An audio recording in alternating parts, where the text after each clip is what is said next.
আপনারা দেখছেন দর্পণ news TV channel. আজ 9 জুলাই বৃহস্পতিবার। দেখে নিন আজকের বাছাই করা 20টি গুরুত্বপূর্ণ তাজা সংবাদ। শুরুতেই থাকছে আজকের নজর কাড়া শিরোনাম। প্রতিদিন এমন নির্ভরযোগ্য খবর পেতে আমাদের চ্যানেল সাবস্ক্রাইব করে সাথে থাকুন, আর ভিডিওটি ভালো লাগলে অবশ্যই একটি লাইক দিন। কর্মীদের কথা ভেবে ঘরে ফিরুন, বিদ্রোহী ঋতব্রত কাকলিদের উদ্দেশ্যে সুর নরম মমতার। জল্পনায় নতুন মোড় রাজ্য রাজনীতি। অন্তত একটি অ্যাকাউন্ট ব্যবহারের অনুমতি চেয়ে আদালতের দ্বারস্থ কালীঘাট তৃণমূল, আইনি লড়াইয়ের নতুন অধ্যায়। বারুইপুর এনকাউন্টার নিয়ে মুখ খুললেন রত্না দেবনাথ। অভিযুক্তের মাকে সাহসী বলায় শুরু নতুন বিতর্ক। ডিজে মামলায় অভিষেককে ফের ডেডলাইন। কণ্ঠস্বর সংগ্রহে তৃতীয়বার তলব। বিধাননগর আদালতের বাড়ছে চাপ। 23 জুলাই পর্যন্ত স্বস্তি অরূপ বিশ্বাসের। অন্তর্বর্তী রক্ষা কবচ দিল হাইকোর্ট। স্থগিত কঠোর পদক্ষেপ। সব হারাচ্ছে তৃণমূল। 440 কোটির অ্যাকাউন্ট ফ্রিজের অভিযোগ ঘিরে নতুন রাজনৈতিক তরজা। নজরে 19টি অ্যাকাউন্ট। মুখ্যমন্ত্রীর নির্দেশের পরে বড় অ্যাকশন। বারুইপুর কাণ্ডের সরকারি সম্পত্তি নষ্টের অভিযোগ, গ্রেপ্তার 20।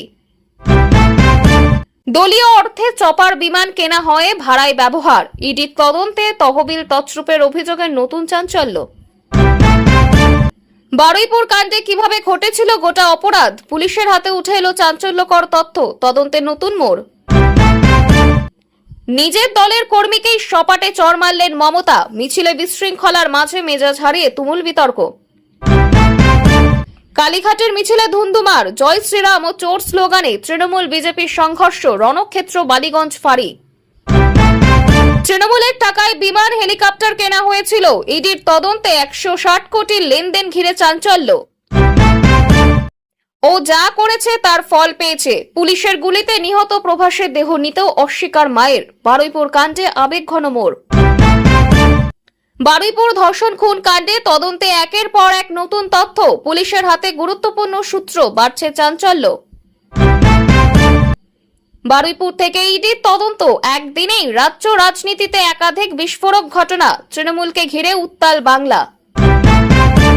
এতক্ষণ শুনছিলেন সংবাদ শিরোনাম। এবার আসছে বিস্তারিত খবরে। সব হারাচ্ছে তৃণমূল। 440 কোটির অ্যাকাউন্ট ফ্রিজের অভিযোগ ঘিরে তীব্র রাজনৈতিক তরজা। নজরে 19টি অ্যাকাউন্ট। রাজ্যের রাজনৈতিক মহলে নতুন করে তীব্র চর্চার কেন্দ্রবিন্দুতে উঠে এসেছে তৃণমূল কংগ্রেসের আর্থিক লেনদেন সংক্রান্ত বিতর্ক। বিভিন্ন সংবাদ মাধ্যমে প্রকাশিত প্রতিবেদনে দাবি করা হয়েছে তদন্তকারী সংস্থা ইডি একটি মামলার তদন্তে একাধিক ব্যাংক অ্যাকাউন্টের লেনদেন খতিয়ে দেখছে এবং প্রায় 440 কোটি টাকার আর্থিক লেনদেন নিয়ে প্রশ্ন উঠেছে। সেই সূত্রেই মোট 19টি অ্যাকাউন্ট তদন্তের আওতায় এসেছে বলেই দাবি করা হয়েছে। তবে এই বিষয়ে তদন্তকারী সংস্থার আনুষ্ঠানিক বক্তব্য এবং আদালতের চূড়ান্ত সিদ্ধান্ত এখনো সামনে আসেনি। তৃণমূল কংগ্রেসের পক্ষ থেকে অভিযোগ করা হয়েছে রাজনৈতিক উদ্দেশ্য প্রণোদিতভাবে কেন্দ্র তদন্তকারী সংস্থাকে ব্যবহার করা হচ্ছে। দলের নেতাদের বক্তব্য, সমস্ত আর্থিক লেনদেন আইন মেনেই হয়েছে এবং প্রয়োজনীয় নথি আদালতে জমা দেওয়া হবে। অন্যদিকে বিজেপির দাবি, তদন্তে যে তথ্য উঠে আসছে তা অত্যন্ত গুরুত্বপূর্ণ এবং পুরো ঘটনার নিরপেক্ষ তদন্ত হওয়া উচিত। আইন বিশেষজ্ঞদের একাংশের মতে তদন্ত চলাকালীন কোনো অ্যাকাউন্টের সাময়িক নিষেধাজ্ঞা বা নিয়ন্ত্রণ আরোপ করা হলে সংশ্লিষ্ট পক্ষ আদালতের দ্বারস্থ হয়ে প্রয়োজনীয় আইনি প্রতিকার চাইতে পারে। আদালতের নির্দেশেই শেষ পর্যন্ত এই বিষয়ে গুরুত্বপূর্ণ ভূমিকা নেবে। ঘটনাকে কেন্দ্র করে রাজ্যের রাজনৈতিক উত্তাপ আরও বেড়েছে। শাসক ও বিরোধী উভয় পক্ষই একে অপরের বিরুদ্ধে তীব্র আক্রমণ শানাচ্ছে। রাজনৈতিক মহলের মতে তদন্তের অগ্রগতি এবং আদালতের পরবর্তী নির্দেশের ওপরই নির্ভর করবে এই বিতর্ক কোন দিকে মোড় নেয়। আপাতত গোটা বিষয়টি তদন্তাধীন এবং চূড়ান্ত সত্য সামনে আসার অপেক্ষায় রয়েছে রাজ্যবাসী। মুখ্যমন্ত্রীর নির্দেশের পরে বড় অ্যাকশন। বারুইপুর কাণ্ডে সরকারি সম্পত্তি নষ্টের অভিযোগে গ্রেপ্তার 20। বারুইপুরের ঘটনাকে কেন্দ্র করে রাজ্য জুড়ে রাজনৈতিক উত্তেজনার আবহের মধ্যে প্রশাসনের কড়া পদক্ষেপ শুরু হয়েছে।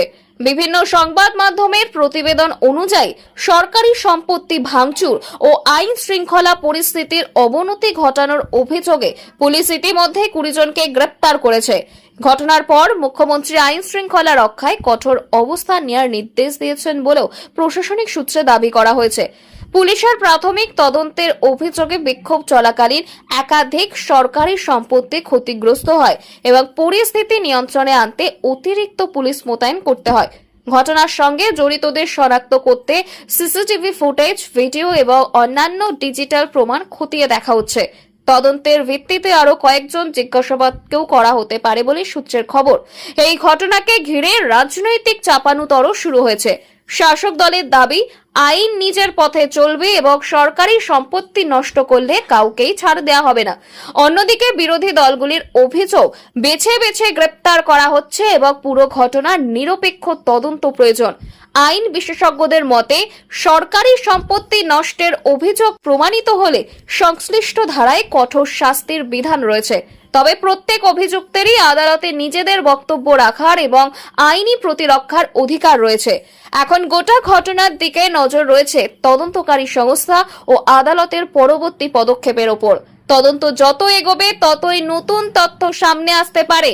তবে মামলাটি এখনো তদন্তাধীন, তাই আদালতের চূড়ান্ত রায় না আসা পর্যন্ত কাউকে দোষী হিসেবে নিশ্চিতভাবে বিবেচনা করা উচিত নয়। বারুইপুর কাণ্ডে কিভাবে ঘটেছিল গোটা অপরাধ, পুলিশের হাতে উঠে এলো নতুন তথ্য, তদন্তের নতুন মোড়।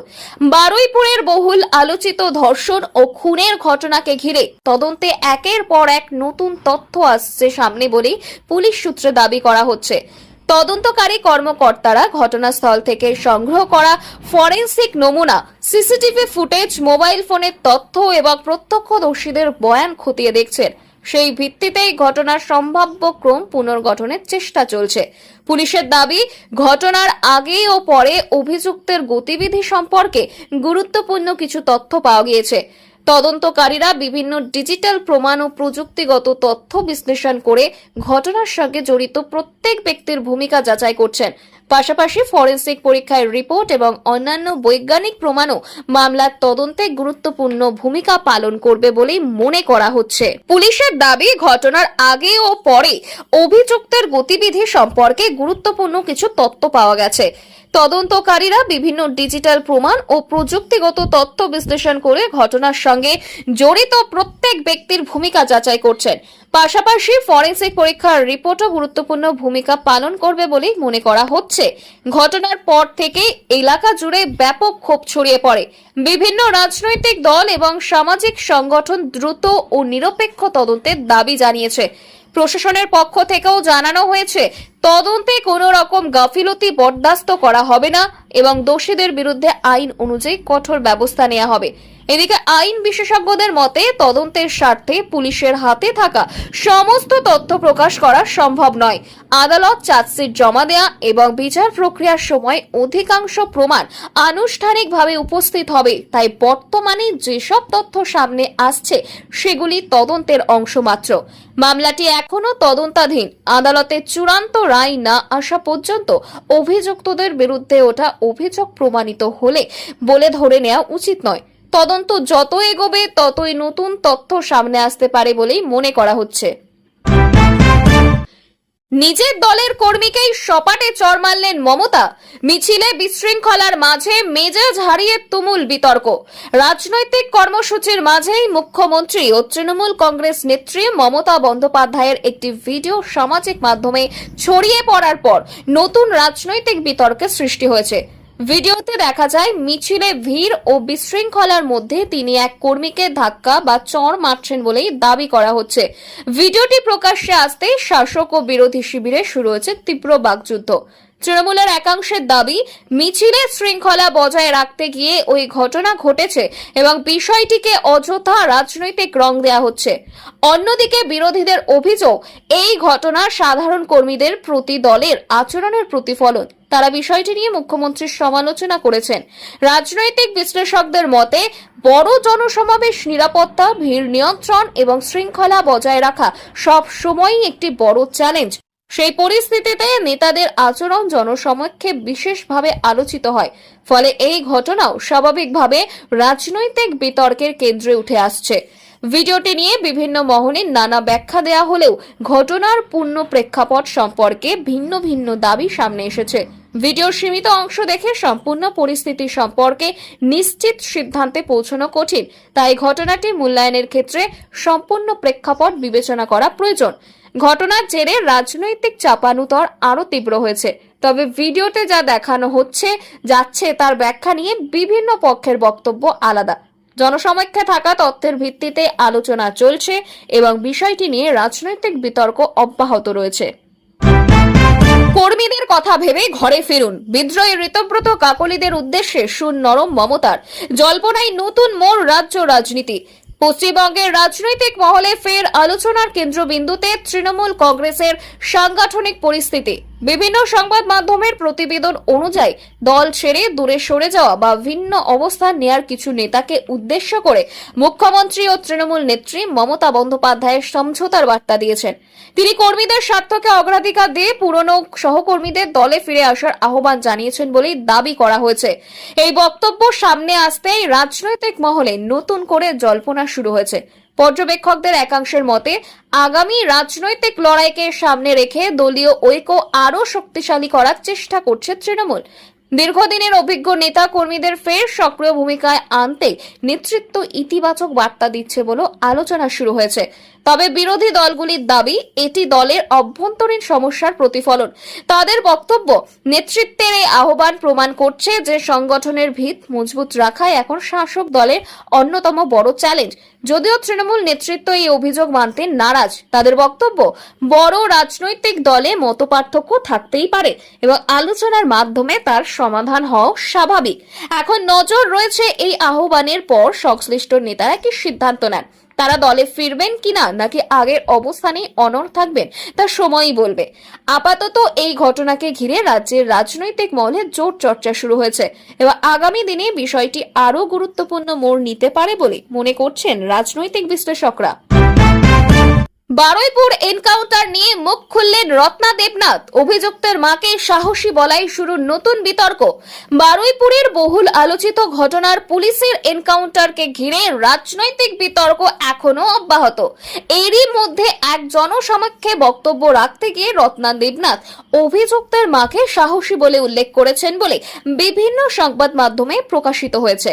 এই মন্তব্য সামনে আসতেই রাজনৈতিক মহল এবং সামাজিক মাধ্যমে শুরু হয়েছে তীব্র আলোচনা। রত্না দেবনাথের বক্তব্যের সমর্থনে একাংশের দাবি, তিনি একজন মায়ের ব্যক্তিগত অবস্থান ও মানসিক দৃঢ়তার প্রসঙ্গ তুলে ধরেছেন, অপরাধের সমর্থন করেননি। অন্যদিকে সমালোচকদের অভিযোগ, এমন মন্তব্য ভুল বার্তা দিতে পারে এবং সংবেদনশীল একটি মামলায় আরো বিতর্ক তৈরি করতে পারে। বারুইপুরের ঘটনাটি শুরু থেকেই রাজ্য রাজনীতির অন্যতম আলোচিত বিষয়। ঘটনা তদন্ত, পুলিশের ভূমিকা এবং পরবর্তী এনকাউন্টার সবকিছু নিয়ে বিভিন্ন রাজনৈতিক দল ভিন্ন ভিন্ন মত প্রকাশ করেছে। এই পরিস্থিতিতে রত্না দেবনাথের মন্তব্য নতুন করে রাজনৈতিক চর্চাকে উস্কে দিয়েছে। আইন বিশেষজ্ঞদের মতে মামলাটি এখনো তদন্ত ও বিচার প্রক্রিয়ার বিভিন্ন ধাপে রয়েছে, তাই কোনো মন্তব্য বা রাজনৈতিক প্রতিক্রিয়া থেকে ঘটনার আইনি মূল্যায়ন করা উচিত নয়। চূড়ান্ত সত্য আদালতের বিচার ও তদন্তের মাধ্যমেই নির্ধারিত হবে। এদিকে শাসক ও বিরোধী উভয় পক্ষই বিষয়টি নিয়ে নিজেদের অবস্থান স্পষ্ট করেছে। ফলে বারুইপুর কাণ্ডকে ঘিরে রাজনৈতিক উত্তাপ আপাতত কমার লক্ষণ নেই। তদন্তের অগ্রগতি এবং আদালতের পরবর্তী পদক্ষেপের দিকেই এখন সবার নজর। ডিজে মামলায় অভিষেককে ফের ডেডলাইন। কণ্ঠস্বর সংগ্রহের তৃতীয়বার তলব বিধাননগর আদালতের, পাচ্ছে চাপ। রাজ্যের বহুল আলোচিত ডিজে সংক্রান্ত মামলায় নতুন করে আইনি তৎপরতা শুরু হয়েছে বিভিন্ন সংবাদ মাধ্যমের প্রতিবেদন অনুযায়ী। তদন্তের স্বার্থে কণ্ঠস্বরের নমুনা সংগ্রহের পর তৃণমূল কংগ্রেসের সর্বভারতীয় সাধারণ সম্পাদক অভিষেক বন্দ্যোপাধ্যায়কে তৃতীয়বার তলব করেছে বিধাননগর আদালত। আদালত নির্দিষ্ট সময়সীমার মধ্যে প্রয়োজনীয় প্রক্রিয়া সহযোগিতা করার নির্দেশ দিয়েছে বলেই জানা গিয়েছে। তদন্তকারী সংস্থার দাবি, মামলার গুরুত্বপূর্ণ কিছু অডিও রেকর্ডিং ও ডিজিটাল তথ্য যাচাই করতে কণ্ঠস্বরের নমুনা প্রয়োজন। সেই কারণেই আদালতের অনুমতি নিয়ে এই পদক্ষেপ করা হয়েছে। তবে অভিষেক বন্দ্যোপাধ্যায়ের পক্ষ থেকে অতীতেও আইনি প্রক্রিয়া মেনে প্রয়োজনীয় পদক্ষেপ নেওয়ার কথা জানানো হয়েছে এবং মামলায় তার অবস্থান আদালতে তুলে ধরা হবে বলেও ঘনিষ্ঠ মহলের দাবি। এই ঘটনাকে ঘিরে রাজনৈতিক মহলেও শুরু হয়েছে জোর চর্চা। বিরোধীদের দাবি, তদন্ত দ্রুত শেষ করে সত্য সামনে আনা উচিত। অন্যদিকে তৃণমূলের অভিযোগ, কেন্দ্রীয় সংস্থা ও আইনি প্রক্রিয়াকে রাজনৈতিক উদ্দেশ্যে ব্যবহার করা হচ্ছে। ফলে বিষয়টি শুধু আদালতের গণ্ডিতেই সীমাবদ্ধ না থেকে রাজনৈতিক বিতর্কের কেন্দ্রবিন্দুতে উঠে এসেছে।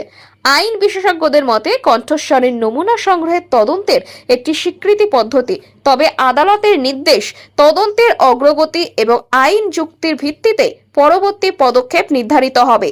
মামলাটি এখনো বিচারাধীন, তাই আদালতের চূড়ান্ত সিদ্ধান্ত না আসা পর্যন্ত কোনো পক্ষের বিরুদ্ধে অভিযোগকে প্রমাণিত বলে ধরে নেওয়া উচিত নয়। 23শে জুলাই পর্যন্ত স্বস্তি অরূপ বিশ্বাসের। অন্তর্বর্তী রক্ষা কবচ দিল হাইকোর্ট, স্থগিত কঠোর পদক্ষেপ। রাজ্যের মন্ত্রী অরূপ বিশ্বাসকে ঘিরে চলা আইনি মামলায় গুরুত্বপূর্ণ নির্দেশ দিল হাইকোর্ট। বিভিন্ন সংবাদ মাধ্যমের প্রতিবেদন অনুযায়ী আদালত 23শে জুলাই পর্যন্ত তাকে অন্তর্বর্তী রক্ষা কবচ প্রদান করেছে। এর ফলে ওই সময়সীমা পর্যন্ত তার বিরুদ্ধে কোনো কঠোর পদক্ষেপ না নেওয়ার নির্দেশ বহাল থাকবে। এই নির্দেশ প্রকাশ্যে আসতেই রাজনৈতিক মহলে শুরু হয়েছে নতুন আলোচনা। অরূপ বিশ্বাসের আইনজীবীদের বক্তব্য, তাদের মক্কেলের বিরুদ্ধে ওঠা অভিযোগের কোনো বাস্তব ভিত্তি নেই এবং তিনি তদন্তে সহযোগিতা করতে প্রস্তুত। সেই যুক্তির ভিত্তিতে আদালতের কাছে অন্তর্বর্তী সুরক্ষার আবেদন জানানো হয়েছিল। আদালত উভয় পক্ষের বক্তব্য শোনার পর নির্দিষ্ট সময় পর্যন্ত অন্তর্বর্তী রক্ষা কবচ বজায় রাখার নির্দেশ দেয় বলেই জানা গিয়েছে। অন্যদিকে মামলার আবেদনকারী পক্ষের দাবি, অভিযোগের পূর্ণাঙ্গ তদন্ত হওয়া প্রয়োজন এবং সমস্ত তথ্য প্রমাণ আদালতের সামনে উপস্থাপনা করা হবে। এই ঘটনাকে কেন্দ্র করে রাজনৈতিক প্রতিক্রিয়াও সামনে এসেছে। শাসক দলের দাবি, আদালতের নির্দেশই প্রমাণ করে যে আইনের শাসন অনুযায়ী বিচার প্রক্রিয়া এগোচ্ছে। বর্তমানে মামলাটি বিচারাধীন। 23শে জুলাই পরবর্তী শুনানিতে আদালতের নির্দেশ এবং মামলার অগ্রগতির উপরই নির্ভর করবে পরবর্তী আইনি পদক্ষেপ। তাই চূড়ান্ত রায় না আসা পর্যন্ত কোনো অভিযোগকে প্রতিষ্ঠিত সত্য হিসেবে বিবেচনা করা উচিত নয়। তৃণমূলের ব্যাংক অ্যাকাউন্ট মামলায় হাইকোর্টে বড় ধাক্কা, আইনি লড়াইয়ের নতুন মোড়, বাড়ল রাজনৈতিক চাপানুতর। তৃণমূল কংগ্রেসের ব্যাংক অ্যাকাউন্ট সংক্রান্ত মামলায় হাইকোর্টের সাম্প্রতিক পর্যবেক্ষণকে ঘিরে নতুন করে রাজনৈতিক বিতর্ক শুরু হয়েছে। মামলার শুনানিতে আদালতের নির্দেশের পর রাজ্যের রাজনৈতিক মহলে জোর চর্চা শুরু হয়েছে। আদালতে বিভিন্ন নথি ও তথ্য পেশ হওয়ার পর মামলার পরবর্তী শুনানির জন্য একাধিক নির্দেশ দেওয়া হয়েছে বলেই জানা গিয়েছে। এই মামলাকে কেন্দ্র করে ইতিমধ্যেই তদন্তকারী সংস্থার ভূমিকা নিয়ে রাজনৈতিক চাপানুতর তৈরি হয়েছে। বিরোধীদের দাবি, আর্থিক লেনদেন সংক্রান্ত সমস্ত তথ্য স্বচ্ছভাবে প্রকাশ হওয়া উচিত এবং তদন্ত নিরপেক্ষভাবে এগোনো প্রয়োজন। অন্যদিকে তৃণমূলের পক্ষ থেকে অভিযোগ করা হয়েছে, রাজনৈতিক উদ্দেশ্য প্রণোদিতভাবে তদন্তকে ব্যবহার করা হচ্ছে এবং বিরোধীরা বিষয়টিকে রাজনৈতিক প্রচারের হাতিয়ার বানানোর চেষ্টা করছে। আইনি বিশেষজ্ঞদের মতে, মামলার পরবর্তী পর্যায়ে আদালত আরও নথি, আর্থিক তথ্য ও তদন্ত সংক্রান্ত রিপোর্ট জমা করতে পারে। সেই রিপোর্টের ভিত্তিতেই ভবিষ্যতে মামলার দিক নির্ধারণ হবে। ফলে এই মুহূর্তে মামলার চূড়ান্ত ফলাফল সম্পর্কে নিশ্চিতভাবে কিছু বলা সম্ভব নয়। রাজনৈতিক বিশ্লেষকদের একাংশের মতে, এই মামলার অগ্রগতি আগামী দিনে রাজ্যের রাজনৈতিক পরিস্থিতিতে প্রভাব ফেলতে পারে। আদালতের পরবর্তী শুনানির দিকে তাই শাসক ও বিরোধী উভয় শিবিরই নজর রাখছে। একই সঙ্গে প্রশাসনিক ও রাজনৈতিক মহলেও এই মামলাকে ঘিরে কৌতূহল বাড়ছে। এখন সকলের নজর হাইকোর্টের পরবর্তী শুনানি ও সম্ভাব্য নির্দেশের দিকে। বারুইপুরে সায়নী ঋতব্রতদের ঘিরে গদ্দার চোর স্লোগান, ঘটনাকে ঘিরে তীব্র বিতর্ক। কালীঘাট শিবিরের মন্তব্যে নতুন রাজনৈতিক উত্তাপ। বারুইপুরে রাজনৈতিক কর্মসূচিকে কেন্দ্র করে তৃণমূল কংগ্রেসের দুই নেতা সায়নী ঘোষ ও ঋতব্রত বন্দ্যোপাধ্যায়কে ঘিরে উত্তেজনাপূর্ণ পরিস্থিতি সৃষ্টি হয়। কর্মসূচি চলাকালীন উপস্থিত একাংশের বিক্ষোভকারীরা তাদের উদ্দেশ্যে গদ্দার ও চোর স্লোগান দিতে শুরু করেন বলে অভিযোগ। মুহূর্তের মধ্যেই ঘটনাস্থলে চাঞ্চল্য ছড়িয়ে পড়ে এবং পরিস্থিতি সামাল দিতে পুলিশকে হস্তক্ষেপ করতে হয়। প্রত্যক্ষদর্শীদের দাবি, প্রথমে বিক্ষোভ মৌখিক স্লোগানের মধ্যে সীমাবদ্ধ থাকলেও পরে তা আরও তীব্র আকার নেয়। নিরাপত্তার স্বার্থে পুলিশ নেতাদের ঘিরে নিরাপত্তা বলয় তৈরি করে এবং দ্রুত এলাকা থেকে বের করে নিয়ে যায়। ঘটনাকে কেন্দ্র করে কয়েক মিনিটের জন্য রাজনৈতিক উত্তেজনা চরমে ওঠে। ঘটনার পর কালীঘাট শিবিরের প্রতিক্রিয়া ঘিরেও নতুন করে বিতর্ক তৈরি হয়েছে। শাসক দলের একাংশের বক্তব্য, দলের অভ্যন্তরে মতভেদ থাকলেও তা প্রকাশ্যে বিশৃঙ্খলার রূপ নেওয়া উচিত নয়। অন্যদিকে বিরোধীদের দাবি, এই ঘটনা তৃণমূলের সাংগঠনিক অস্থিরতার প্রতিফলন। রাজনৈতিক মহলের মতে সাম্প্রতিক সময়ে বিভিন্ন ইস্যুকে কেন্দ্র করে রাজ্যের রাজনৈতিক পরিবেশ ক্রমশ উত্তপ্ত হয়ে উঠছে। বারুইপুরের এই ঘটনাও সেই বিতর্কের নতুন মাত্রা যোগ করেছে। ইতিমধ্যে ঘটনার ভিডিও ও ছবি সামাজিক মাধ্যমে ছড়িয়ে পড়েছে, যা নিয়ে বিভিন্ন মহলে আলোচনা শুরু হয়েছে। তবে এই ঘটনার প্রকৃত কারণ এবং স্লোগানদাতাদের পরিচয় নিয়ে প্রশাসনের পক্ষ থেকে বিস্তারিত কোনো সরকারি বক্তব্য সামনে আসেনি। ফলে ঘটনাকে ঘিরে রাজনৈতিক চাপানোতর ব্যাহত হয়েছে এবং আগামী দিনে বিষয়টি আরও গুরুত্ব পেতে পারে বলে রাজনৈতিক পর্যবেক্ষকদের ধারণা। তৃণমূলের ব্যাংক অ্যাকাউন্ট মামলায় ইডির বড়সড় অভিযান। সকাল থেকেই একাধিক জায়গায় তল্লাশি, চার্টার্ড বিমান সংস্থার মালিকদের বাড়িতেও হানা। তৃণমূল কংগ্রেসের ব্যাংক অ্যাকাউন্ট সংক্রান্ত তদন্তে ফের সক্রিয় হলো ইডি। তদন্তের অংশ হিসেবে মঙ্গলবার সকাল থেকে শহরের একাধিক জায়গায় একযোগে তল্লাশি চালানো অভিযান হয়। তদন্তকারী সংস্থার নজরে আসে কয়েকটি আর্থিক লেনদেন ও সংশ্লিষ্ট নথি। সেই সূত্র ধরে বিভিন্ন ঠিকানায় অভিযান চালানো হয়েছে বলে তদন্তকারী সূত্রের দাবি। জানা গিয়েছে, অভিযানের অংশ হিসেবে একটি চার্টার্ড বিমান পরিষেবা সংস্থার মালিকের বাড়িতেও ইডি আধিকারিকরা পৌঁছান। সেখানে বিভিন্ন নথি, ডিজিটাল তথ্য এবং আর্থিক লেনদেন সংক্রান্ত নথিপত্র খতিয়ে দেখা হয়। তদন্তকারীরা প্রয়োজনীয় নথি সংগ্রহের পাশাপাশি সংশ্লিষ্ট ব্যক্তিদের কাছ থেকেও তথ্য জানতে চান বলে খবর। এই ঘটনাকে ঘিরে রাজনৈতিক মহলে নতুন করে বিতর্ক শুরু হয়েছে। বিরোধী শিবিরের দাবি, তদন্তের সমস্ত তথ্য সামনে আসা উচিত এবং আর্থিক লেনদেনের বিষয়ে সম্পূর্ণ স্বচ্ছতা বজায় রাখা প্রয়োজন। অন্যদিকে তৃণমূলের অভিযোগ, কেন্দ্রীয় তদন্তকারী সংস্থাকে রাজনৈতিক উদ্দেশ্যে ব্যবহার করা হচ্ছে এবং বিরোধী মতকে চাপে রাখার চেষ্টা চলছে। আইন বিশেষজ্ঞদের মতে তদন্ত এখনো চলমান থাকায় এই মুহূর্তে কোনো চূড়ান্ত সিদ্ধান্ত পৌঁছানো ঠিক হবে না। তল্লাশিতে কি কি নথি বা তথ্য উদ্ধার হয়েছে তা তদন্তের অগ্রগতির সঙ্গে সঙ্গে স্পষ্ট হতে পারে। ফলে মামলার পরবর্তী পর্যায় এবং আদালতের তদন্তকারী সংস্থার পরবর্তী পদক্ষেপের দিকেই এখন রাজনৈতিক ও প্রশাসনিক মহলে নজর রয়েছে।